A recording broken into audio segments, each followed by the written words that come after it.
বন্ধুরা, তোমাদের সবাইকে আমার ইউটিউব চ্যানেল লার্নিং উইথ গৌরবে ওয়েলকাম। আজ আমি তোমাদের সঙ্গে ষষ্ঠ শ্রেণীর ইতিহাস বইয়ের চতুর্থ অধ্যায় ভারতীয় উপমহাদেশে প্রাচীন ইতিহাসের ধারা এই অধ্যায় থেকে পাঠ্য বই খুঁটিয়ে সমস্ত গুরুত্বপূর্ণ প্রশ্ন উত্তর আজকের এই ভিডিওতে আলোচনা করব। তাই ভিডিওটা প্রথম থেকে শেষ পর্যন্ত মনোযোগ দিয়ে দেখো। তোমাদের মধ্যে কেউ যদি থাকো যে প্রথমবার আমার এই চ্যানেলে ভিডিও দেখছো, তাহলে অবশ্যই চ্যানেলটাকে সাবস্ক্রাইব করে নিয়ে পাশে থাকা বেল আইকনে ক্লিক করে নোটিফিকেশন অল করে দাও, কারণ তোমাদের ক্লাসে বিভিন্ন সাবজেক্টের উপর ভিডিও আমি যখনই আপলোড করব তার নোটিফিকেশান খুব সহজেই তোমরা পেয়ে যাবে। আর দেরি না করে চলো ভিডিও শুরু করা যাক। ষষ্ঠ শ্রেণীর ইতিহাস অধ্যায় 4 ভারতীয় উপমহাদেশের প্রাচীন ইতিহাসের ধারা। এই অধ্যায় থেকে প্রথম প্রশ্ন, ভারতীয় উপমহাদেশ ও ইউরোপের অনেক ভাষাই কোন ভাষা পরিবারের সদস্য? উত্তর, ইন্দো ইউরোপীয় ভাষা পরিবারের সদস্য। পরের প্রশ্ন, ইন্দো ইউরোপীয় ভাষা পরিবার কাকে বলে? উত্তর, মানুষের পরিবারের মতো ভাষারও পরিবার আছে। ভারতীয় উপমহাদেশ ও ইউরোপের অনেক ভাষাই এই ভাষা পরিবারের সদস্য। এদেরকে একসঙ্গে ইন্দো ইউরোপীয় ভাষা পরিবার বলে। পরের প্রশ্ন, কোথায় ইন্দো ইরানীয় ভাষার প্রভাব লক্ষ্য করা যায়? উত্তর, ঋগ্বেদ ও জেন্দ আবেস্তায়। জেন্দ আবেস্টার শ্রেষ্ঠ দেবতার নাম কি? আনসার, অহুর। ইন্দো আর্য ভাষার সবথেকে পুরানো সাহিত্য কোনটি? উত্তর, ঋগ্বেদ। পরের প্রশ্ন, বেদ শব্দটি কোন শব্দ থেকে এসেছে? উত্তর, বেদ শব্দটি বিদ শব্দ থেকে এসেছে। বিদ মানে কি? উত্তর, বিদ মানে জ্ঞান। বৈদিক সাহিত্যকে কয়টি ভাগে ভাগ করা যায় ও কি কি? উত্তর, বৈদিক সাহিত্যকে 4টি ভাগে ভাগ করা যায়, যথা সংহিতা, ব্রাহ্মণ, আরণ্যক ও উপনিষদ। পরের প্রশ্ন, সংহিতা কথার অর্থ কি? উত্তর, সংহিতা কথার অর্থ সংকলন করা। পরের প্রশ্ন, সংহিতাকে কয়টি ভাগে ভাগ করা যায় ও কি কি? উত্তর, সংহিতাকে 4টি ভাগে ভাগ করা যায়, যথা ঋক, সাম, যজু ও অথর্ব। সবথেকে পুরানো বৈদিক সংহিতা কোনটি? উত্তর, ঋগ্বেদ। পরের প্রশ্ন, কবে বৈদিক সংহিতা রচিত হয়েছিল? উত্তর, আনুমানিক খ্রিস্টপূর্ব 1500 থেকে 600 অব্দের মধ্যে বৈদিক সাহিত্য রচিত হয়েছিল। পরের প্রশ্ন, আদি বৈদিক যুগ কবে শুরু হয়েছিল? খ্রিস্টপূর্ব 1500 থেকে 1000 অব্দকে আদি বৈদিক যুগ বলে ধরা হয়। কোন বেদ সুর করে গানের মতো গাওয়া হতো? উত্তর, সামবেদ। কোন বেদ কিছুটা পদ্যে ও কিছুটা গদ্যে লেখা? উত্তর, যজুর্বেদ। কোন বেদ জাদুমন্ত্রের সংকলন? উত্তর, অথর্ববেদ। অরণ্যক যারা লিখতেন তারা কোথায় থাকতেন? উত্তর, বনে থাকতেন। উপনিষদে কি লেখা আছে? উত্তর, বেদের নানা তথ্যের বিভিন্ন ব্যাখ্যা ও চিন্তাভাবনা উপনিষদে আছে। পরের প্রশ্ন, বেদাঙ্গ কাকে বলে? উত্তর, বৈদিক সাহিত্যগুলোকে ঠিকমতো উচ্চারণ করা, ছন্দ, আসল অর্থ বোঝার জন্য রচনা হয়েছিল বেদাঙ্গ। বেদাঙ্গের সংখ্যা কয়টি? উত্তর, 6টি।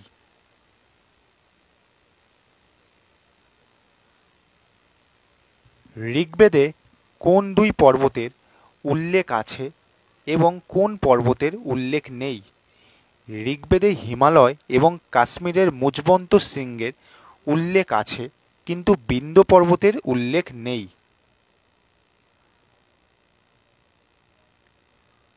ঋগ্বেদের আলোচনায় গুরুত্বপূর্ণ নদী কোনটি? উত্তর সিন্ধু নদী। পরের প্রশ্ন, ঋগ্বেদে উল্লেখ আছে এমন কোন নদী আজ আর খুঁজে পাওয়া যায় না? উত্তর সরস্বতী নদী। পরের প্রশ্ন, সপ্তসিন্ধু অঞ্চল কাকে বলা হতো? উত্তর সিন্ধু ও তার পূর্ব দিকের উপনদী দিয়ে ঘেরা অঞ্চল ছিল আদি বৈদিক মানুষের বাসস্থান। এই অঞ্চলকেই বলা হতো সপ্তসিন্ধু অঞ্চল। পরের প্রশ্ন, প্রাচীন ভারতের প্রধান মহাকাব্য দুটির নাম কি? উত্তর রামায়ণ ও মহাভারত। আর্যদের প্রধান গৃহপালিত পশু কি ছিল? উত্তর ঘোড়া। পরের প্রশ্ন, চিত্রিত ধূসর মাটির পাত্র কোথায় পাওয়া গেছে? উত্তর হরিয়ানার ভগবানপুরায়।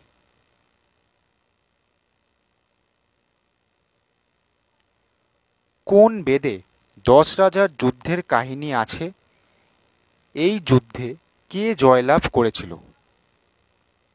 উত্তর ঋগ্বেদে 10 রাজা যুদ্ধের কাহিনী আছে। এই যুদ্ধে রাজা সুদাস জয়লাভ করেছিল। পরের প্রশ্ন, রাজা শব্দের আক্ষরিক অর্থ কী? উত্তর নেতা। মহীপতি শব্দের অর্থ কী? উত্তর পৃথিবীর রাজা। নরপতি শব্দের অর্থ কী? উত্তর যিনি মানুষের রক্ষাকারী। পরের প্রশ্ন, বলি কাকে বলে? উত্তর প্রজারা নিরাপদে থাকার জন্য স্বেচ্ছায় এক ধরনের কর রাজাকে দিত। ঋগ্বেদে এই করই বলি নামে পরিচিত। পরের প্রশ্ন, রত্নিন কাদের বলা হতো? উত্তর শাসনের কাজে সাহায্য করতেন যারা, তাদের রত্নিন বলা হতো। পরের প্রশ্ন, গোত্র কাকে বলে? উত্তর গোষ্ঠীর গবাদি পশু রাখার জায়গাকে গোত্র বলা হতো। পরের প্রশ্ন, ঋগ্বেদে কোন দেবতাকে শ্রেষ্ঠ বলা হতো? উত্তর যুদ্ধ ও বৃষ্টির দেবতা ইন্দ্রকে। ঋগ্বেদে কার উদ্দেশ্যে গায়ত্রী মন্ত্র রচিত হয়েছিল?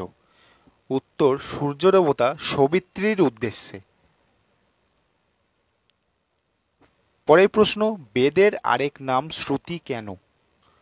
উত্তর বৈদিক সাহিত্য মূলত শুনে শুনে মনে রাখতে হতো, তাই বেদের আরেক নাম শ্রুতি।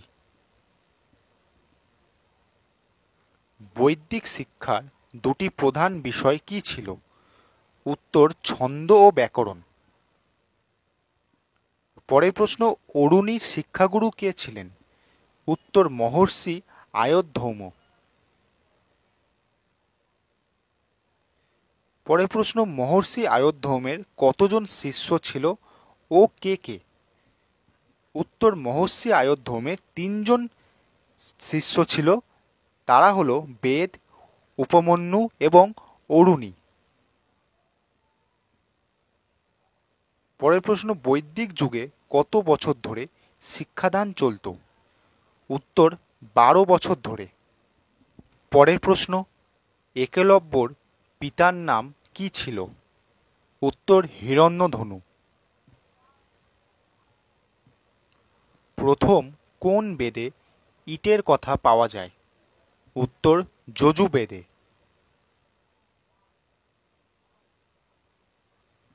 পরের প্রশ্ন, মেগালিথ কাকে বলে?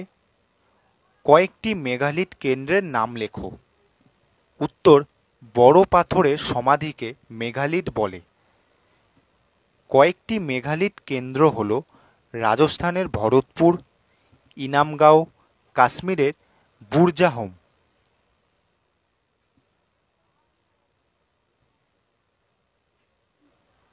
পরের প্রশ্ন, বর্ণাশ্রম প্রথায় 4টি বর্ণের নাম লেখো। উত্তর, বর্ণাশ্রম প্রথায় 4টি বর্ণ হল ব্রাহ্মণ, ক্ষত্রিয়, বৈশ্য, শূদ্র।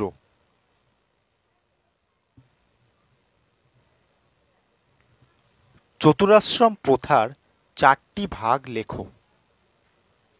উত্তর, চতুরাশ্রম প্রথার 4টি ভাগ হল ব্রহ্মচর্য, গার্হস্থ্য, বানপ্রস্থ এবং সন্ন্যাস।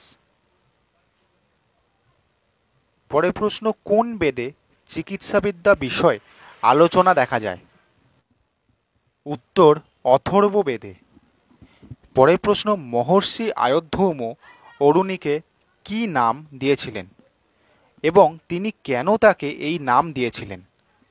উত্তর, মহর্ষি আয়ধ্যৌম অরুণীকে উদ্দালক নাম দিয়েছিলেন। ক্ষেতের আল ভেদ করে অরুণী উঠে এসেছিল বলে মহর্ষি তাকে এই নাম দিয়েছিলেন। একলব্যর গুরুর নাম কি? উত্তর, গুরু দ্রোণাচার্য। পরের প্রশ্ন, ঋগ্বেদকে কেন ঋক সংহিতা বলে? উত্তর, ঋগ্বেদের সূক্তগুলি ছন্দে বাঁধা, ঋকের সমষ্টি, তাই ওই সংহিতার নাম ঋক সংহিতা। ষষ্ঠ শ্রেণীর ইতিহাস বইয়ের 4র্থ অধ্যায় ভারতীয় উপমহাদেশের প্রাচীন ইতিহাসের ধারা। এই অধ্যায়ের প্রথম পার্টের প্রশ্নোত্তরের ভিডিও আজ এই পর্যন্তই। আমি ভিডিওর ডেসক্রিপশানে সেকেন্ড পার্টের ভিডিও লিঙ্ক দিয়ে দেবো, তোমরা সেখানে গিয়ে ভিডিওটা দেখতে পারো। আর এই ভিডিওটা যদি তোমাদের ভালো লাগে অবশ্যই ভিডিওটা একটা লাইক করো, শেয়ার করো আর আমার এই চ্যানেলটাকে সাবস্ক্রাইব করো। বন্ধুরা, আমি তোমাদের জন্যই ভিডিও বানাই।